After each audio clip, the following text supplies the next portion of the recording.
కేవలం 7999K up to 10 kgs వరకు బరువు తగ్గి అధిక బరువు నుంచి వచ్చే ప్రధాన సమస్యలను దూరం చేసుకోండి. పవన్ కళ్యాణ్ తలుచుకోడు, తలిస్తే ఏదైనా చేస్తాడు.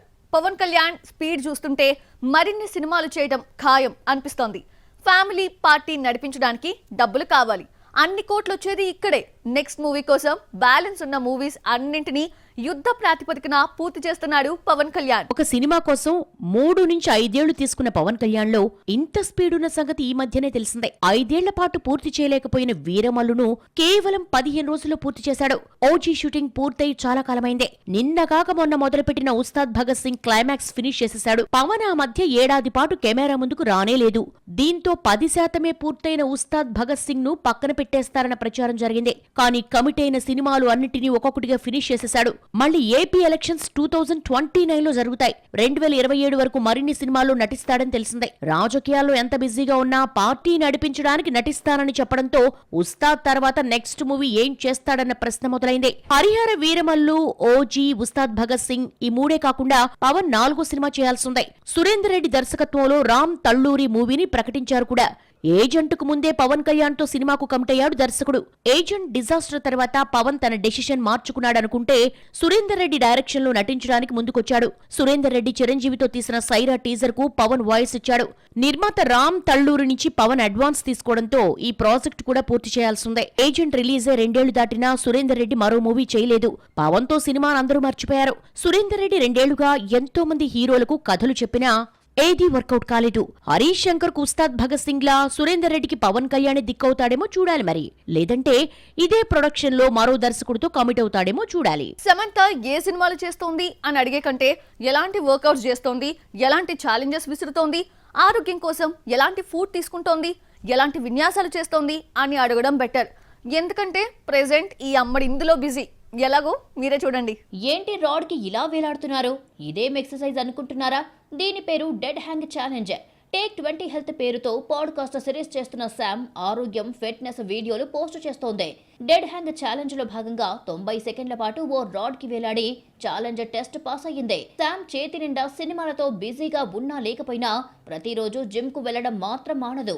అరుదైన వ్యాధి మయోసైటిస్ కారణంగా ఫేస్ లో కళ తగ్గినా, ఆ మధ్య చికెన్ గున్యాతో ఇబ్బంది పడినా వర్కౌట్స్ మాత్రం మానదు.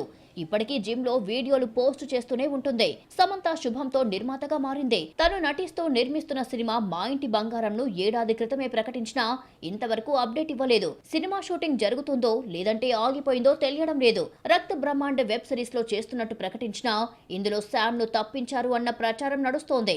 ఓబీబీ తర్వాత నందిని రెడ్డి దర్శకత్వంలో సినిమా ప్రకటించినా ఇంకా సెట్స్ పైకి రాలేదు. చేతిలో ఒక్క మూవీ లేకపోయినా ఏదో ఒక బ్రాండ్ అంబాసిడర్ గా, పికెల్ బాల్ ఫ్రాంచైజీ ఓనర్ గా కొంతకాలంగా పాడ్కాస్ట్ తో సందడి చేస్తూనే ఉంది శామ్. పెద్ద పెద్ద సినిమాలు, క్రేజీ మూవీస్ బాక్సాఫీస్ వద్ద బోల్తా కొడుతుంటే ఓ చిన్న సినిమా రిలీజ్ అయిన 4 రోజుల్లోనే బ్రేక్ ఈవెన్ అయింది. ఇలాంటి మూవీ ఒకటి వచ్చిందన్న సంగతి సినిమా హిట్ అయ్యే వరకు తెలీదు. తెలుగు సినిమాకి చాలా కాలం తర్వాత సక్సెస్ తీసుకొచ్చిన ఆ మూవీ ఏంటో చూసిద్దామా? నరసింహస్వామి అవతారంపై తెలుగులోనే 1967లోనే భక్త ప్రహ్లాద సినిమా వచ్చిందే.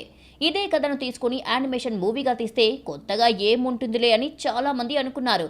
తీరా చూస్తే చిన్న పెద్ద అన్న తేడా లేకుండా అందరినీ ఆకట్టుకుందే.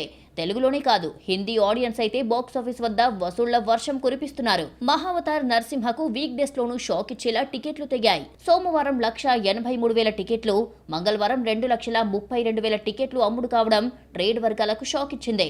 తెలుగులో ఇప్పటి వరకు 8.5 కోట్ల గ్రాస్ కలెక్ట్ చేసింది. 5వ రోజు హిందీలో ఏకంగా 4 కోట్లకు పైగా నెట్ కలెక్ట్ చేయడం విశేషం. 15 కోట్ల బడ్జెట్ తో రూపొందిన ఈ సినిమా 5 రోజుల్లో బ్రేక్ ఈవెన్ అయి 17 కోట్ల షేర్, 34 కోట్ల గ్రాస్ కలెక్ట్ చేసింది. అశ్విన్ కుమార్ దర్శకత్వంలో హోమ్ బలే మూవీస్ ఈ యానిమేటెడ్ మూవీని నిర్మించింది. మహావతార్ నరసింహను క్లైమాక్స్ నిలబెట్టింది. మానవుడే నరసింహావతారంలో నటించిన ఫీలింగ్ కలిగించింది. దీంతో చివరి అరగంట సేపు ఇదేదో యానిమేషన్ మూవీలా కాకుండా నార్మల్ మూవీని చూసిన ఫీలింగ్ ఇచ్చింది. అలాగే ఫస్ట్ హాఫ్ లో వచ్చే వరాహావతారం యాక్షన్ సీన్ కూడా సినిమాకి హైలైట్ గా నిలిచింది.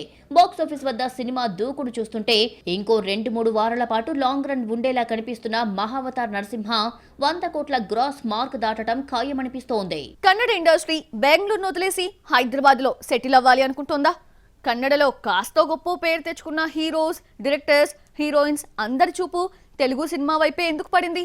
తెలుగులో బిజీ అవుతున్న కన్నడ స్టార్ ఎవరో చూసేద్దామా? కాంతార హీరోగా దర్శకుడిగా Rishab Shetty India wide popular అయ్యాడు. తనకంటూ కాంతార ఫ్యాన్స్ ను సృష్టించుకున్నాడు. అక్టోబర్ 2న భారీ అంచనాలతో సీక్వెల్ రిలీజ్ అవుతోంది. కాంతార చాప్టర్ 1 రిలీజ్ కి ముందే 4 క్రేజీ ప్రాజెక్ట్స్ ఓకే చేసిన రిషబ్ ఒక జాన్రాతో మరో జాన్రా కలవకుండా హిస్టారికల్, పీరియాడికల్, హైథలాజికల్ మూవీస్ చేస్తున్నాడు రిషబ్. కన్నడ హీరో రిషబ్ తెలుగులో సెటిల్ అవ్వాలనుకుంటున్నాడు. కాంతార సీక్వెల్ సెట్స్ పై ఉన్నప్పుడే తెలుగు సినిమా జై హనుమాన్ కు గ్రీన్ సిగ్నల్ ఇచ్చాడు. హనుమాన్ సీక్వెల్ గా రూపొందుతున్న జై హనుమాన్ లో టైటిల్ రోల్ పోషిస్తున్నాడు రిషబ్. రీసెంట్ గా రెండో మూవీని ప్రకటించాడు. రాజమౌళి శిష్యుడు అశ్విన్ గంగరాజ్ రిషబ్ ను డైరెక్ట్ చేస్తున్నాడు. రిషబ్ తెలుగులో నటించే రెండో సినిమా హిస్టారికల్ ఫిక్షన్ యాక్షన్ డ్రామాగా రూపొందుతోంది. సితారా ఎంటర్టైన్మెంట్స్ నిర్మిస్తోంది. ఫస్ట్ లుక్ రిలీజ్ చేస్తూ 18వ శతాబ్దంలో అల్లకల్లోలంగా ఉన్న బెంగాల్ ప్రావిన్స్ లో ఒక తిరుగుబాటుదారుడు ఏ విధంగా ఎదిగాడు, ఏం చేశారన్న కథతో సినిమా రూపొందనుందని మేకర్స్ తెలిపారు. కన్నడ హీరో రిషబ్ కాంతార సీక్వెల్ తర్వాత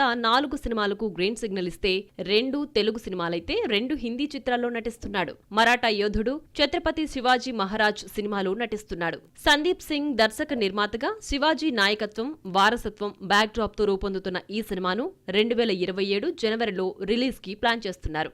లగాన్, జోధా అక్బర్ వంటి హిస్టారికల్ డైరెక్టర్ అశుతోష్ గోవారికర్ శ్రీకృష్ణదేవరాయలు చరిత్ర ఆధారంగా తీసే సినిమాలో రిషబ్ పేరు వినిపిస్తోంది. కన్నడ సూపర్ స్టార్ శివరాజ్ కుమార్ కన్నడలో కంటే తెలుగు, తమిళంకే ఎక్కువ ఇంపార్టెన్స్ ఇస్తున్నాడు. జైలర్లో గెస్ట్ అపీరెన్స్ ఇచ్చిన పవర్ఫుల్ రోల్ తో ఆకట్టుకున్నాడు. కర్ణాటకలో ఊహించని విధంగా 50 కోట్లకు పైగా రావడానికి శివరాజ్ కుమార్ రోల్ హెల్ప్ అయింది. కన్నడ సినిమాలకే పరిమితమయ్యే సూపర్ స్టార్ అప్పుడప్పుడు గెస్ట్ అపీరెన్స్ ఇస్తూ ఉంటారు. బాలయ్య కోసం గౌతమిపుత్ర శాతకర్ణిలోని ఓ పాటలో, బుర్రకథలో కనిపించాడు. ధనుష్ కెప్టెన్ మిల్లర్ లో గెస్ట్ అపీరెన్స్ ఇచ్చాడు. రామ్ చరణ్ పెద్దిలో ఇంపార్టెంట్ రోల్లో కనిపించనున్నాడు. ప్రభాస్, మహేష్, ఎన్టీఆర్, ప్రశాంత్ నీల్ తెలుగు స్టార్స్ ఎవ్వరిని వదలడం లేదు. తెలుగు హీరోతో సలార్ తీస్తున్నందుకు కన్నడిగుల కోపానికి గురయ్యాడు. సలార్ కథకు ప్రభాసే కరెక్ట్ అని నచ్చచెప్పాడు. ప్రశాంత్ నీల్ వెనకాల మనవాళ్లు పడుతున్నారా, లేదంటే మనోళ్లతో సినిమా తీయాలని ప్రశాంత్ నీల్ ఉత్సాహం చూపిస్తున్నాడో కానీ ఇక్కడే సెటిల్ అయ్యాడు. తెలుగులోకి ఎంట్రీ ఇస్తే క్రేజ్ వస్తుంది, రెమ్యునరేషన్ పెరుగుతుంది, పాన్ ఇండియా ఇమేజ్ వస్తుంది. ఇన్ని బెనిఫిట్స్ ఉంటే ఎవరు మాత్రం తెలుగు ఛాన్స్లు వదులుకుంటారు? తెలుగు సినిమా ఇండస్ట్రీనే కన్నడ బ్యూటీ రష్మికకు నేషనల్ క్రష్ ఇమేజ్ తీసుకొచ్చింది. సౌత్ లో నయనతార తర్వాత ఎక్కువ రెమ్యునరేషన్ తీసుకుంటున్న హీరోయిన్ గా నిలిచింది. విజయ్ దేవరకొండకి వరుసగా 5 ఫ్లాప్లున్నా 7 ఏళ్ల నుంచి ఒక్క హిట్ లేకపోయినా క్రేజ్ ఏమాత్రం తగ్గలేదు. థియేటర్స్ లో ఫ్లాప్ అయినా థియేట్రికల్ బిజినెస్ లో మాత్రం సత్తా చాటుతున్నాడు. గీతా గోవిందం తప్ప ఇంతవరకు 50 కోట్లు కలెక్ట్ చేసిన సినిమా లేకపోయినా బిజినెస్ లో మాత్రం హాఫ్ సెంచరీ కొట్టేస్తున్నాడు. ఎలాగో ఇప్పుడు చూద్దాం. విజయ్ దేవరకొండ కనిపించి ఏడాది దాటింది.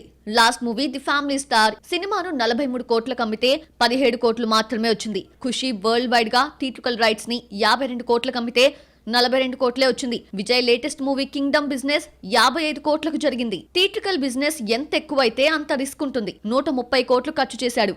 50 కోట్లు ఓటీటీ రూపంలో రావడంతో ఊపిరి పీల్చుకున్నాడు.